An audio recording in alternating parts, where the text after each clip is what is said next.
Good morning, good afternoon, and good evening, wherever you are, and welcome back to the latest episode of the My Coach Ben podcast. As always, a huge thanks for your time and attention. It's greatly appreciated, and I would like to extend a warm welcome to the new followers and subscribers on the various social media channels. So welcome aboard to the House of Fun, and we'll continue to grow this community. As always, if the content floats your boat, remember to like, subscribe, press the notification bell, tell your friends, fam, colleagues, and let's continue to move forward together. So without further ado, let's get into it. And we are on the letter E this week, if my memory serves me correctly. Last week we had D for distinction, and the E for this week will be empowerment. And empowerment is something that we covered in a previous episode. I think it was a couple of years ago now, but a refresh is always welcome, and you can never have too much of a good thing if rumours are to be believed. Yes, empowerment is the word this week, and as always we'll begin with a definition. And according to the Oxford English Dictionary, empowerment is defined as authority or power given to someone to do something. Individuals are given empowerment to create their own dwellings. And dwellings, I think you can also replace that with careers, or you can also replace that with hobbies or endeavours, pretty much anything that someone wants to do or can develop. Over my years of experience in the working arena, along with topics such as accountability and clarity, etc., empowerment is one of, if not the most important elements of one's career and work life. When you are empowered, or when we are empowered, it gives us the freedom to be creative and to implement our ideas and feel that we have a level of trust in which we can take our work forward and to contribute to a greater endeavour, let's say. An example of that would be, of course, in the workplace, being entrusted to make decisions, and importantly as well, in addition to that, is being allowed to fail, because this is going to happen. I saw a very interesting interview. It was with Roger Federer. He succeeded marginally more than he's failed. And I think he calculated that he won something like 51 or 52% of all the points that he's played. And so when you think about this is there's a lot of failure in there in order to succeed. Obviously, tennis is an individual sport, but even insofar as he has a team behind him and we're all working teams, and it shows the empowerment in order to express oneself and to get over failures immediately, or whatever kind of mistakes or things where they don't go according to plan, is vitally important if you're going to make these small successes which ultimately will define a greater achievement, whether it's in a firm, whether it's in a team, or on a personal level as well. And speaking of the personal level, I think as parents, I often see parents that, one small example is they tie shoelaces for children, for example. Let them learn these things and empower them to do these things themselves, because it is a small accomplishment. It's a very small example, but there are many more that we all know. I'm not the greatest parent myself, I'm not the worst, but one thing I've learned is that empowerment, giving the children the license, if you like, to explore and to make their own successes and failures, is vitally important to shaping us as human beings in this increasingly complex world of ours. So that covers the what. Let's look at the how. How do you achieve empowerment? How do you empower people? How do you empower yourself? Well, the first thing, as I've just touched on before actually, is about trust. So if you're a manager, a leader, supervisor, or even working by yourself, one important element, vital element, is to have trust, is to trust yourself, is to trust the people that work with you. And in having that trust, it allows people to be confident in what they're doing, or to have some self-confidence in the belief that that their ideas can be implemented without fear of being usurped, let's say, and overridden.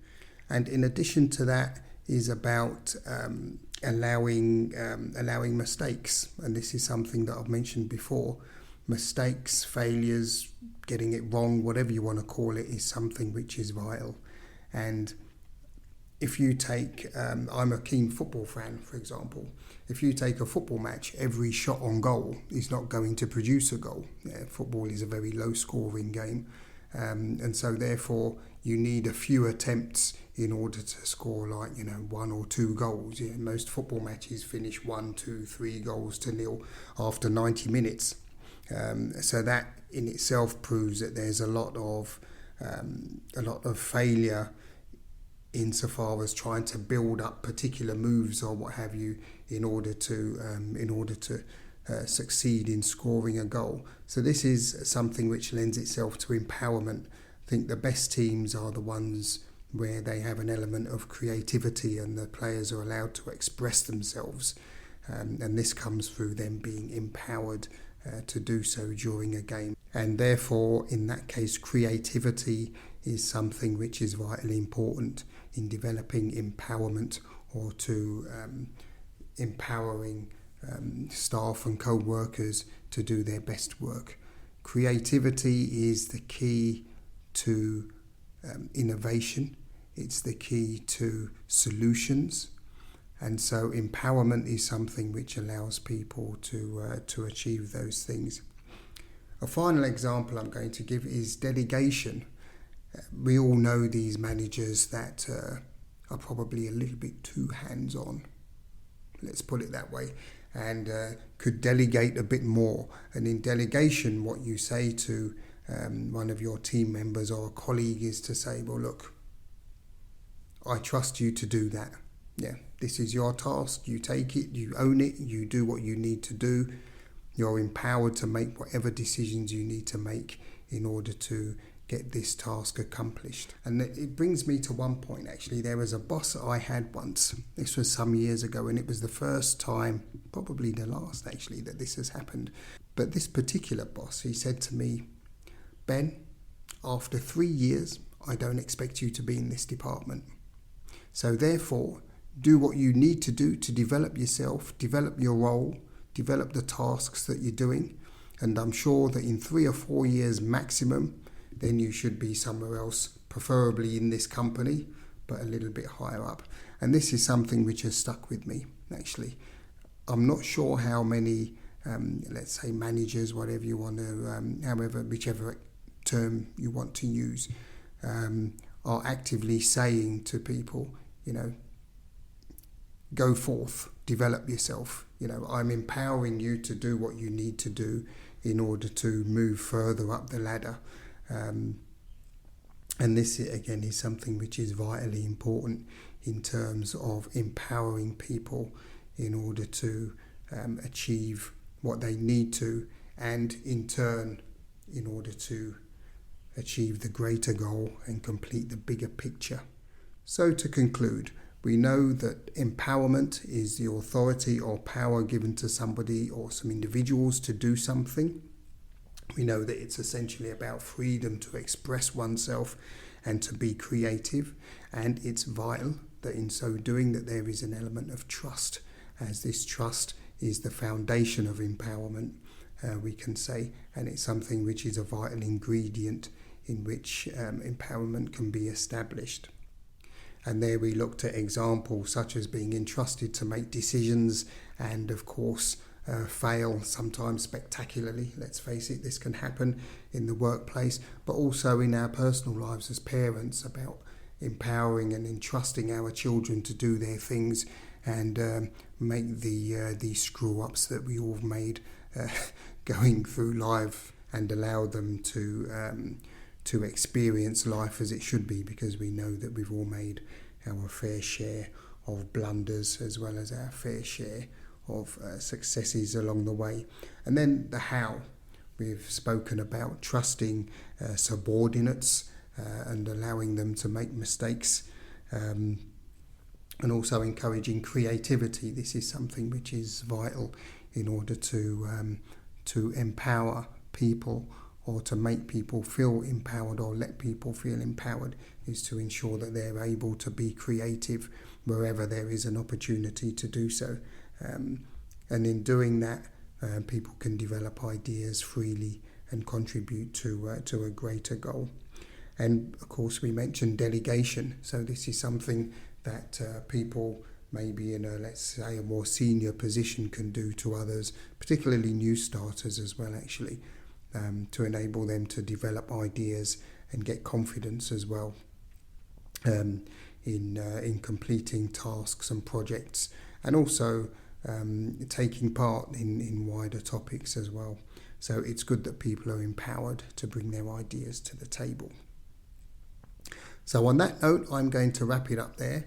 I apologise if this has been a little bit disjointed, but I'm still a little bit tired this week. Actually, I was abroad last week, and the time difference is finally catching up with me, I have to say.